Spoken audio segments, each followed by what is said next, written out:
ನಮಸ್ತೆ ವೀಕ್ಷಕರೇ. ಕಾಲಚಕ್ರದಲ್ಲಿ ಇಂದು ಮೇಲಿದ್ದವರು ನಾಳೆ ಕೆಳಗಿಳಿಯಲೇಬೇಕು. ನಾನೇ ಎಂಬ ಅಹಂಕಾರ ಬೇಡ. ಗೆಲುವಿನ ಗುರಿ ಕೆಲವರಿಗೆ ಉರಿ. ಡೋಂಟ್ ವರಿ, ನೀ ಮುಂದುವರಿ. ಪ್ರಾಮಾಣಿಕ ಸ್ನೇಹಿತರೇ ನಮ್ಮ ಜೀವನದಲ್ಲಿ ನಾವು ಪಡೆಯುವ ದೊಡ್ಡ ಉಡುಗೊರೆ. ನಾನು ಜೀವನದಲ್ಲಿ ಒಂಟಿಯಾದರೂ ಪರವಾಗಿಲ್ಲ, ಆದರೆ ನಾಟಕ ಮಾಡೋ ಸಂಬಂಧ ನನಗೆ ಬೇಡ. ಹೆಚ್ಚಾಗಿ ಓದಿಲ್ಲ ಎಂದು ಯೋಚನೆ ಮಾಡಬೇಡ. ಯಾಕೆಂದರೆ ಜೀವನ ನಮಗೆ ಪ್ರತಿದಿನ ಹೊಸ ಪಾಠಗಳನ್ನು ಕಲಿಸುತ್ತದೆ. ಹೆತ್ತವರ ಪ್ರೀತಿ ಅತ್ಯಂತ ಬೆಲೆಮತಿಯಾದ ಆಶೀರ್ವಾದ. ಅದು ಜೀವನದ ಪಥವನ್ನು ಕಾಣಿಸಲು ನೇರವಾಗುತ್ತದೆ.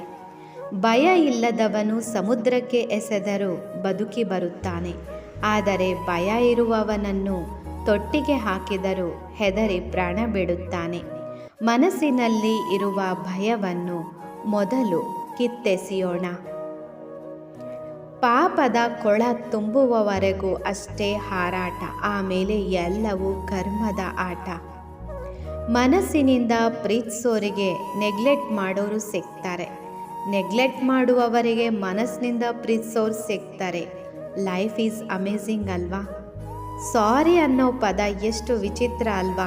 ಮನುಷ್ಯರು ಹೇಳಿದರೆ ಜಗಳ ಇರಲ್ಲ, ಅದೇ ಡಾಕ್ಟರ್ ಹೇಳಿದರೆ ಮನುಷ್ಯನೇ ಇರಲ್ಲ. ಪ್ರಪಂಚದಲ್ಲಿ ಬೆಲೆ ಕಟ್ಟಲು ಸಾಧ್ಯವಿಲ್ಲದ್ದು ಅಪ್ಪನ ಹೆಗಲು ಮತ್ತು ಅಮ್ಮನ ಮಡಿಲು. ರಕ್ತ ಸಂಬಂಧಗಳಿಗೂ ಮೀರಿದ ಬಂಧವೆಂದರೆ ಅದು ಸ್ನೇಹ ಮಾತ್ರ. ಮನುಷ್ಯನಿಗೆ ಯಾವಾಗ ತನ್ನ ಮಿತಿಗಳ ಅರಿವಾಗುತ್ತದೋ ಆಗ ಅವನು ಸಂತೋಷದಿಂದ ಇರಲಾರಂಭಿಸುತ್ತಾನೆ.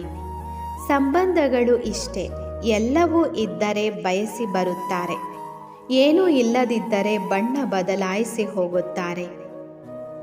ತಿರಸ್ಕಾರಕ್ಕೆ ತಿರಸ್ಕಾರವೇ ಮದ್ದಲ್ಲ, ಪ್ರೀತಿಯೇ ದಿವ್ಯೌಷಧ. ನೋಯಿಸಿ ಪಡೆಯುವ ಖುಷಿ ನರಕಕ್ಕೆ ಸಮಾನ, ನೋವಿನಲ್ಲಿ ನಗಿಸಿ ಪಡೆಯುವ ಖುಷಿ ಸ್ವರ್ಗಕ್ಕೆ ಸಮಾನ. ಜೀವನವೆನ್ನುವುದು ಹಾವು ಏಣಿ ಆಟವಿದ್ದಂತೆ.